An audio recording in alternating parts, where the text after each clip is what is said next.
Prochain orateur, c'est Clément Hollet, qui est actuellement en postdoc à l'ESRF. Il est ingénieur de chimie Paris et il a étudié les glaçures brunes des céramiques chinoises de la dynastie Song au cours de sa thèse au CMS à Toulouse. J'espère qu'il nous précisera la datation de cette dynastie, parce que personnellement, je ne la connais pas. Et il a continué ce travail dans le cadre de son postdoc à l'ESRF.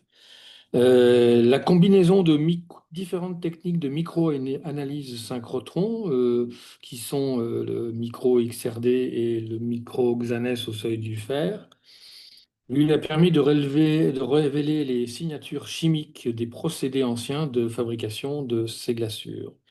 Et il va nous en dire un peu plus dès maintenant. Je te laisse la parole, Clément. Merci beaucoup pour cette présentation. Merci beaucoup également aux organisateurs de m'avoir donné l'opportunité de présenter mon travail euh, au cours de ce webinaire. Donc aujourd'hui, je vais vous parler en particulier de la phase epsilon de l'oxyde de fer, qui est une phase cristalline qui a réellement révolutionné la manière de boire le thé sous la dynastie Song. Et comme promis, voici les dates, 960-1279. Donc c'est une dynastie de la Chine médiévale, considérée comme l'un des premiers empires modernes avec le développement de sa bureaucratie. Alors, je vais commencer cette présentation par définir un petit peu correctement les deux mots-clés de cette présentation. Donc d'abord, qu'est-ce que la phase epsilon? Et ensuite, comment on buvait le thé sous la dynastie Song, avant de vous parler un peu plus de la croissance de cet oxyde. Donc, la phase epsilon est d'abord découverte en 1934 par Forestier et Guillot-Guillain, qui rapporte sa présence dans une publication de l'Académie des sciences françaises. Et à cette époque, cette phase est juste décrite comme une nouvelle variété ferromagnétique de sesquioxyde de fer. Sa structure est complètement inconnue, mais elle est décrite comme un intermédiaire entre l'oxyde de Malaguti, qui est connu aujourd'hui sous le nom de maghémite ou gamma Fe2O3, qui est un oxyde cubique, et de l'oligiste, que l'on connaît plus souvent sous le nom d'hématite, qui est la phase alpha de l'oxyde de fer, qui elle est rhomboédrique.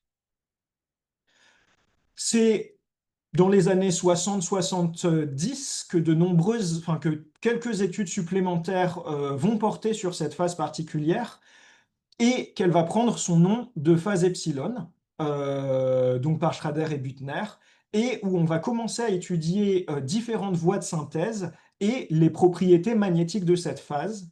Mais il faut attendre 1998 pour pouvoir décrire complètement sa structure comme étant orthorhombique. Ces études restent relativement limitées, ça reste une phase d'oxyde de fer qui est, je dirais, relativement peu intéressante par rapport à la maghémite, l'hématite ou la magnétite, qui est l'oxyde mixte Fe3O4, jusqu'à une revue de littérature publiée en 2002 qui présente les propriétés magnétiques de tous les oxydes de fer 3 et qui va en fait faire exploser l'intérêt pour la phase epsilon. Donc, à partir de cette review, on va voir énormément de nouvelles voies de synthèse se développer. Donc là, j'ai pris quelques exemples de publications, une de 2004 et une revue qui a été faite en 2006 et qui arrive à fabriquer de jolies nanoparticules de phase epsilon par différentes voies de synthèse, donc principalement une combinaison de croissance sol-gel dans des solutions micellaires, d'imprégnation de silice poreuse suivie d'une chauffe, ou alors de dépôt CVD pour faire des films minces. Et l'étude des propriétés de cette phase vont être aussi poussées, et notamment les propriétés les plus intéressantes notables de cette phase sont son champ coercitif élevé, sa température de Curie relativement élevée, et le fait qu'elle n'est pas ferromagnétique, mais ferrimagnétique, euh, contrairement à ce qui était affirmé donc, sur la première étude. Par contre, cette phase a un petit problème d'un point de vue taille de cristaux, c'est que dès que l'on commence à essayer de faire croître des cristaux d'une taille un peu supérieure à la centaine de nanomètres, elle va naturellement se transformer en hématite, qui est beaucoup plus stable. Donc voilà un petit peu l'histoire de cette phase epsilon et ce qu'on en connaît. Et maintenant, je vais complètement changer de sujet et vous parler de thé. Donc, avant de passer à la dynastie Song, je vais vous parler rapidement de la dynastie Tang, qui est une dynastie donc médiévale chinoise qui a duré de 618 à 907, qui est considérée comme une dynastie très grande. À cette époque, l'Empire chinois s'étend sur une grande partie de l'Asie centrale et commerce énormément avec notamment le Moyen-Orient à travers les routes commerciales intérieures. Et c'est au cours de cette dynastie que l'on retrouve la première monographie sur le thé, qui a été écrite par Yu Lu, dont vous avez une représentation ici, et qui explique que si certaines personnes affirment que les bols de Sin, qui sont des bols à glaçure blanche, sont meilleurs que ceux de Yue, qui sont des bols à glaçure verte, pour boire le thé, pour lui, ces gens-là ont complètement faux. Les bols de Yue sont vraiment les meilleurs car ils font ressortir la véritable couleur du thé. Par exemple, une couleur rouge clair de l'infusion pour un thé rouge léger. Et un tel thé aurait une couleur plutôt rouille dans un des bols blancs de cygne ou aurait une teinte violacée dans les bols jaunes de chaux qui sont pourtant décrits comme étant de bonne qualité par d'autres lettrés. Donc si je vous ai mis cette citation, c'est pour vous montrer un petit peu l'importance que les aristocrates chinois accordent au contenant dans lequel ils vont consommer le thé, parce que c'est vraiment une consommation qui s'apprécie. On profite de l'instant de boire le thé, ce n'est pas seulement une boisson, c'est également un rituel en quelque sorte. Sous la dynastie Song, la manière de boire le thé change. À la dynastie Tang, on boit le thé infusé directement, mais sous la dynastie Song, on va commencer par le fouetter. Et on a notamment le développement de docha, ou ce qu'on peut traduire en joutes de thé, qui sont des jeux au cours duquel l'objectif était de fouetter son thé pour obtenir la mousse la plus blanche et la plus homogène possible. Donc vous avez ici une représentation typique d'une scène de consommation de thé. Et ce qui est intéressant, c'est que lorsqu'on fouette le thé pour obtenir une mousse blanche, eh bien, avoir une mousse blanche dans un bol blanc, ce n'est pas forcément très intéressant visuellement. Et dans cette représentation, vous pouvez voir que le thé est servi dans des bols noirs et bruns. Et c'est également ce que recommande l'empereur Huizong pour consommer le thé sous la dynastie Song. Lorsqu'il dit que les bols à thé les plus exquis sont d'un noir bleuté foncé, avec de délicats reflets blancs, appelés fourrure de lièvre ou jade marbré. De tels bols contrastent et font ressortir la blancheur de la mousse du thé. Et donc on va rechercher des bols à thé d'une couleur sombre, noire ou brune, pour faire vraiment ressortir cette blancheur de la mousse. Et donc c'est ce qui va conduire les artisans à développer ces glaçures. Donc ici, vous avez un exemple de bol à thé typique des fourrures de lièvre, issu des collections du musée Georges Labitte qui se trouve à Toulouse, où on voit bien donc une glaçure à la surface qui a été apposée sur la pâte du bol. Donc cette glaçure, elle est noire, elle est relativement épaisse et elle présente en bas, au-dessus du pied du bol, des coulures. Et elle présente des coulures brunes qui ont un brin tout à fait caractéristique. Ce brin a intéressé les personnes qui étudiaient les céramiques anciennes et en 2008, ils sont identifiés comme un mélange d'hématite et de magnétite par Lee et son équipe. Et donc vous avez des exemples de microstructures, donc des grains qui sont extrêmement petits, mais des structures dendritiques tout de même, et des dendrites qui sont beaucoup plus larges, qu'on retrouve un petit peu de manière indifférenciée à la surface des bols. Cependant, malgré cette identification, lorsqu'on compare les spectres Raman qui sont enregistrés à la fois sur les petites et les grosses dendrites avec des spectres d'hématite et de magémite de référence, on se rend compte qu'il y a des incohérences, notamment par rapport aux faibles déplacements Raman qui sont très caractéristiques et qu'on ne retrouve pas du tout ni dans l'hématite ni dans la magémite. Et donc, vous vous en doutez sans doute, parce que je vous ai parlé de phase epsilon au début de mon introduction. Mais une étude en microdiffraction par rayonnement synchrotron a permis de démontrer en 2014 qu'il ne s'agissait pas ni de magémite ni d'hématite, mais bien d'une phase orthorhombique et donc de la phase epsilon de l'oxyde de fer. Ce qui est très surprenant, c'est que cet oxyde de fer, comme je vous l'ai introduit, est un oxyde qui n'est pas très facile à synthétiser et qui est surtout difficile d'obtenir. Il est difficile d'en obtenir de très larges cristaux, donc typiquement comme ces grandes structures dendritite que vous pouvez voir ici qui font quasiment une cinquantaine de microns. Donc on peut se demander comment est-ce que les artisans arrivaient à fabriquer ces dendrites.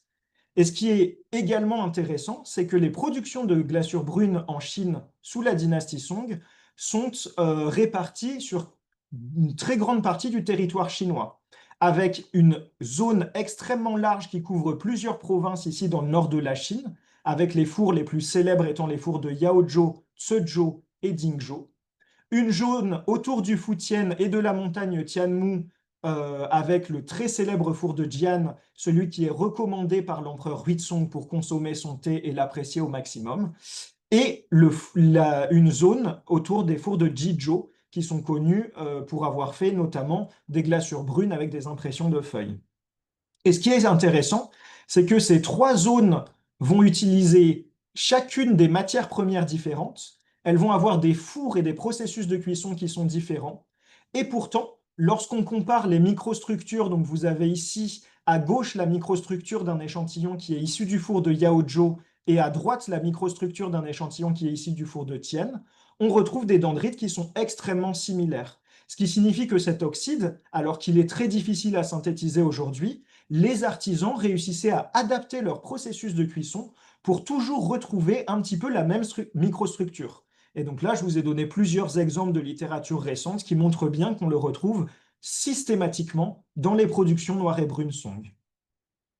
Donc les deux questions que je vais aborder au cours de cette présentation, c'est déjà d'essayer de comprendre quel est le mécanisme de croissance de la phase epsilon dans les glaçures anciennes, et également d'essayer de comprendre pourquoi cette phase est stable dans ces glaçures, alors que les cristaux sont beaucoup plus grands que ce à quoi on pourrait s'attendre vu les synthèses actuelles.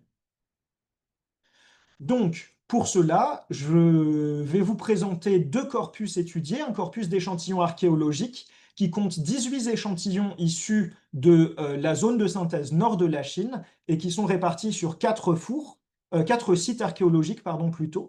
Le four de Yaozhou, le site archéologique de Yingbo, qui font tous les deux partie de la province du Shanxi, et les fours de Kangquan et Shengguan, qui font partie d'un même complexe, le complexe de Sinan, de la province du Henan. Et donc on a accès à des tessons qui ont typiquement la forme que vous pouvez voir ici. Et j'ai également étudié des échantillons modèles qui ont été synthétisés de manière artisanale par des collègues chinois qui travaillent aujourd'hui à essayer de reproduire des productions Song et qui m'ont été notamment fournis à travers une collaboration avec l'Université de sciences et de technologie du Shanxi. Donc, pour caractériser les glaçures anciennes, j'ai d'abord effectué une caractérisation structurale au cours d'un temps de faisceau partagé de la communauté des matériaux historiques sur la ligne de microdiffraction ID13. Et pour cela, donc j'ai dû préparer mes échantillons en coupant une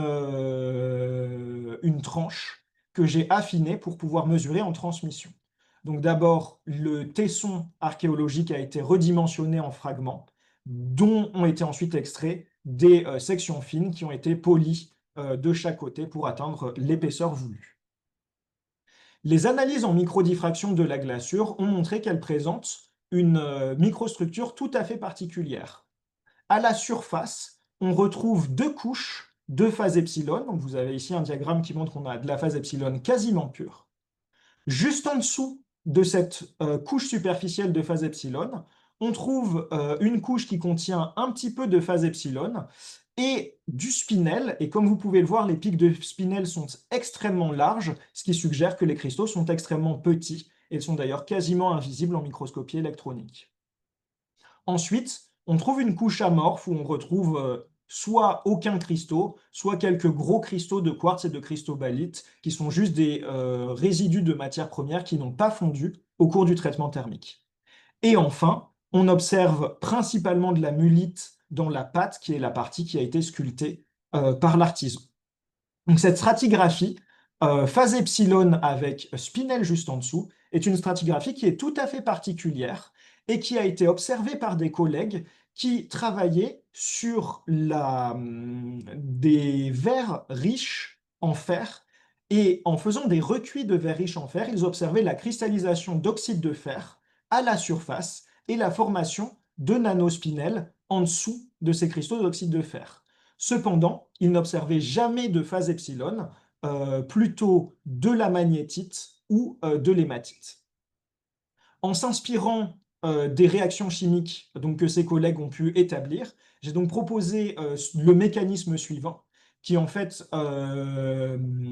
propose que l'oxygène qui est présent dans la chambre du four au cours du refroidissement va réagir avec le fer 2 dans la matrice pour se transformer en phase epsilon, ce qui va former un manque d'ions divalents à la surface de la matrice qui vont devoir diffuser de l'intérieur de la glaçure, la forçant à se réorganiser à l'intérieur et donc à cristalliser ces particules de spinel.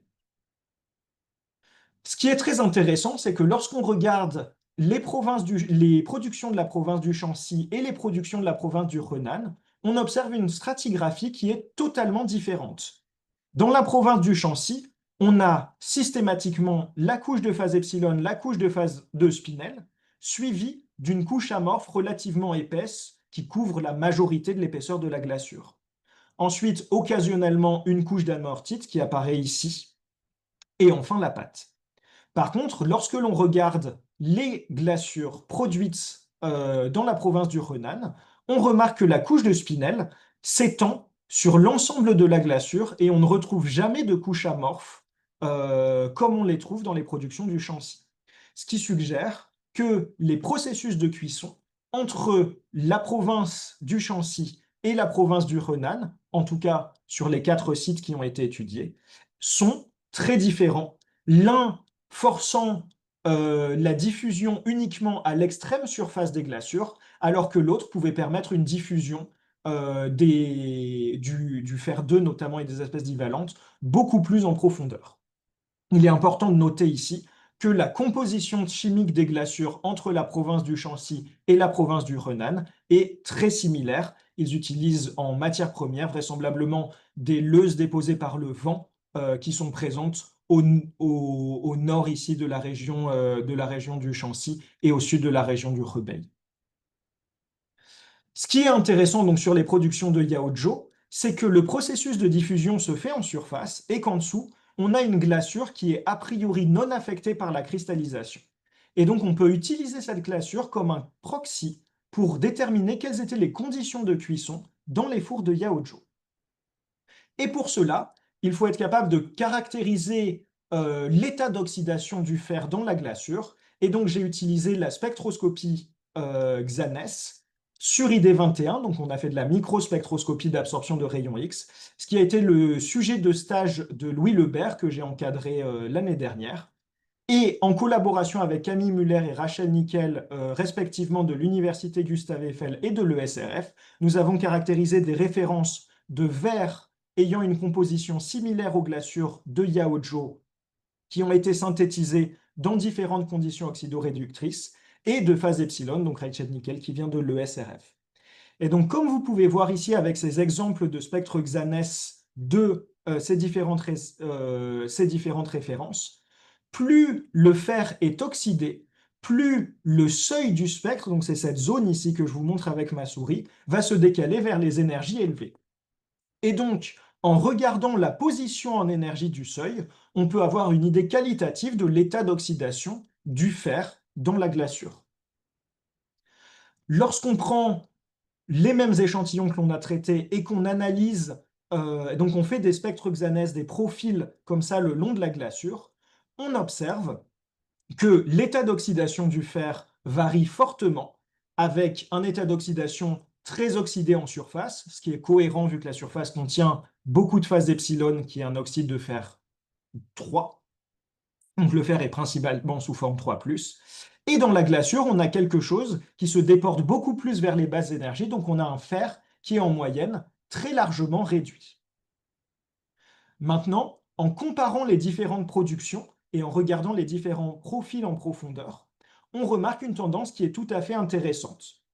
La première, c'est que les échantillons du Renan ont des gradients d'oxydation qui sont typiquement relativement forts, avec une transition d'un fer très oxydé à un fer très réduit sur les premiers 100 à 150 microns de la glaçure. Et ensuite, un état d'oxydation moyen du fer qui est relativement stable et qui correspond parfaitement à la référence de verre qui a été synthétisée sous conditions réduites, donc sous une atmosphère contenant 95% d'azote et 5% de dihydrogène.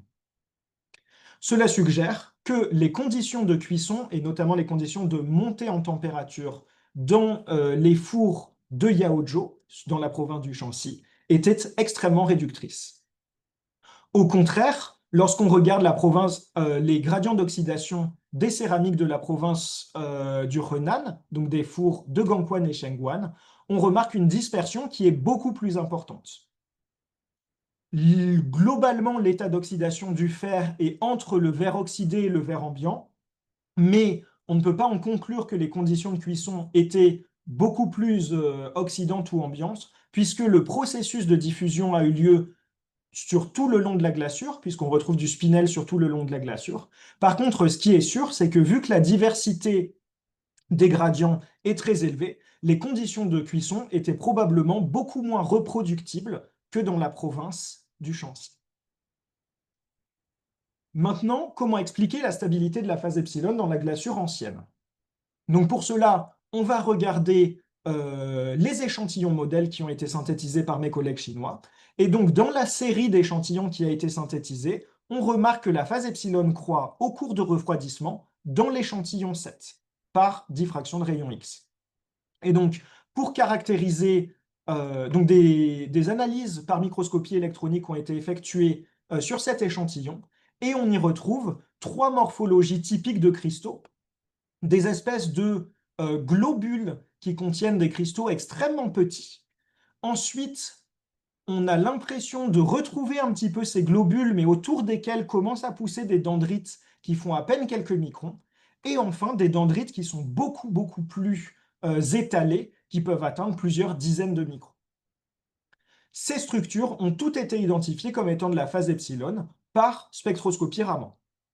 Pour aller un petit peu plus loin, on a fait donc j'ai effectué au cours de ma thèse de la microscopie électronique sur donc, des structures typiques avec les clusters de cristaux extrêmement petits, des dendrites en cours de croissance autour de ces clusters, et enfin des dendrites beaucoup plus répandus.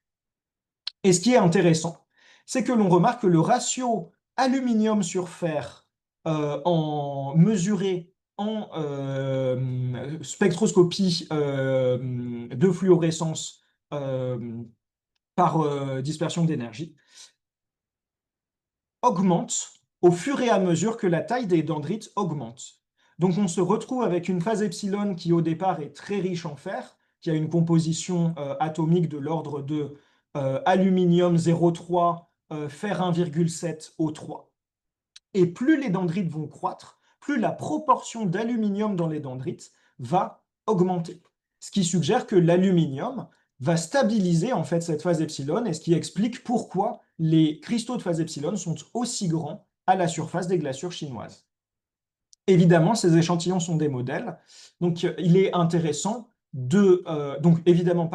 on peut modifier l'équation de croissance de la phase epsilon en incluant l'aluminium, qui est présent de manière en grande quantité dans les glaçures, et dont le rayon ionique est totalement pertinent pour substituer le fer dans la phase epsilon.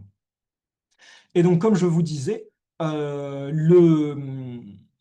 ces mesures ont été effectuées sur des modèles, mais il est intéressant de les confirmer sur les échantillons anciens. Et donc, on a comparé ces compositions avec les deux types de dendrites qui sont observés sur un échantillon des fours de Yaozhou. Donc, à la fois deux très grandes dendrites qui font plus d'une dizaine de microns et les microdendrites typiques. Et on observe exactement la même tendance. D'une part, des substitutions massives par l'aluminium. On est ici à quasiment une solution solide entre l'oxyde mixte AlFeO3 et la phase epsilon. Et on remarque également que dans les dendrites qui sont les plus grandes, on retrouve beaucoup plus d'aluminium que dans les dendrites qui sont un petit peu plus petites. Donc pour conclure cette présentation, donc la croissance de la phase epsilon a lieu au cours du refroidissement des céramiques. Elle est alimentée par un processus de diffusion des espèces divalentes vers la surface de la glaçure.